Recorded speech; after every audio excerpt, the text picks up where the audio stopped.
Tangisan seorang ibu di panti jompo, sebuah kisah haru tentang pengorbanan dan penyesalan. Suatu hari, aku pergi ke sebuah panti jompo untuk mengantarkan bantuan titipan kawanku. Aku membeli roti, kain sarung, dan beberapa perlengkapan lainnya. Sesaat aku sampai di panti jompo, hal mengejutkan terjadi. Dari dalam panti jompo, seorang ibu keluar, berlari dan berteriak. Ye, anakku datang, anakku datang. Aku senang sekali anakku datang. Aku tak mengenalinya. Aku tak pernah melihat wajahnya. Ibu itu datang, langsung memelukku, mencium tanganku, menyentuh wajahku. Dia berkata, "Nak, mengapa kau tinggalkan ibu di sini? Ayo kita pulang, ibu rindu rumah kita." Kemudian aku merasa haru. Aku ajak ibu itu duduk. Aku bukakan roti. Aku suapkan kepada ibu itu. Namun, ibu itu selalu mengulang kata-kata yang sama. "Nak, mengapa kau tinggalkan ibu di sini? Ayo kita pulang." Aku membesarkan hatinya. Aku pijit kakinya. Aku terus menyuapinya makan. Kemudian aku hendak pulang. Aku pamit kepada ibu. Lalu ternyata ibu itu memegang erat kakiku. Dia berkata, "Nak, jangan tinggalkan ibu. Bawa ibu bersamamu. Ibu tak mau di sini. Ibu rindu rumah kita." Lalu hatiku seakan berhenti. Aku tak tega. Aku mencoba izin kepada pengelola panti agar ibu ini diperbolehkan pulang bersamaku beberapa hari saja. Kemudian sesampai di rumah, aku mengimami ibu sholat. Selalu menyiapkan beliau makan.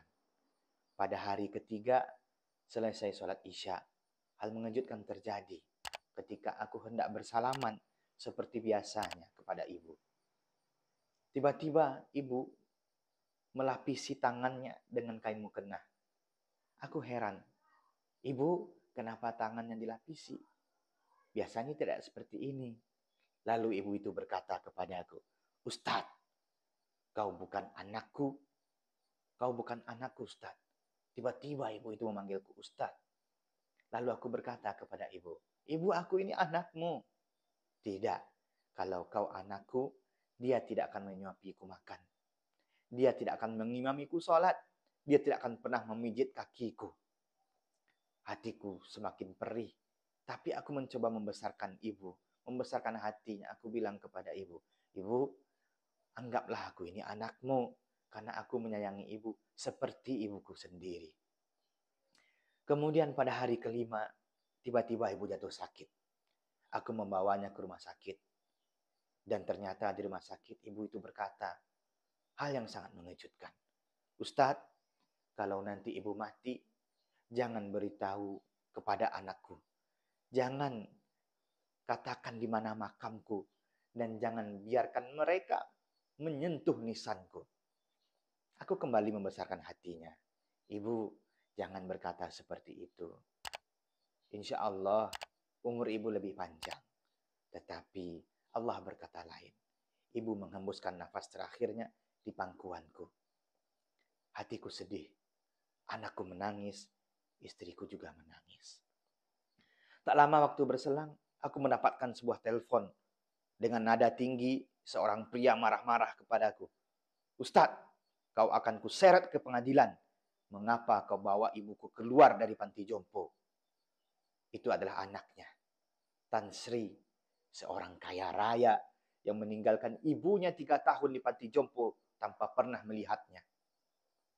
Kemudian beberapa waktu berlalu, selesai ceramah tarawih, ada seorang pria langsung memegang tanganku, bermohon kepadaku, "Ustadz, katakan di mana makam ibuku." Aku terkejut. Inilah Tan Sri, pria yang beberapa waktu lalu mengancamku. Ternyata sekarang Tan Sri sudah bangkrut. Anak dan istrinya lari. Dia tinggal sebatang kara. Menjadi seorang yang tidak punya apa-apa lagi.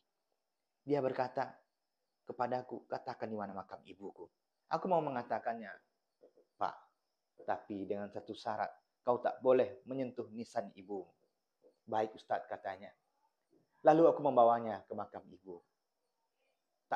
Belum sempat aku membukakan pintu untuk diriku, dia sudah berlari turun mengejar makam ibunya. Ibu, maafkan aku, katanya.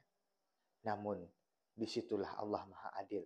Belum sempat dia menyampai nisan ibunya, dia kehilangan nyawanya.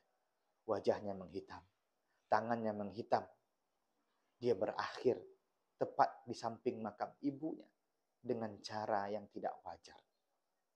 Sahabat, jika kau masih punya ibu, sayangilah ibumu, rawatlah ibumu, besarkan hatinya.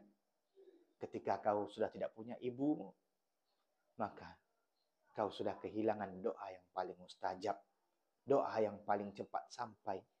Maka sayangilah ibu. Nabi SAW mengatakan, surga di bawah telapak kaki ibu. Sudahkah pernah kita mencium telapak kakinya? Bagaimana kita menyayanginya? Mungkin kisah ini bersifat fiktif, tetapi satu hal yang pasti, ketika kita mengecewakan ibu kita, kita sudah membuat murka Allah Subhanahu wa Ta'ala.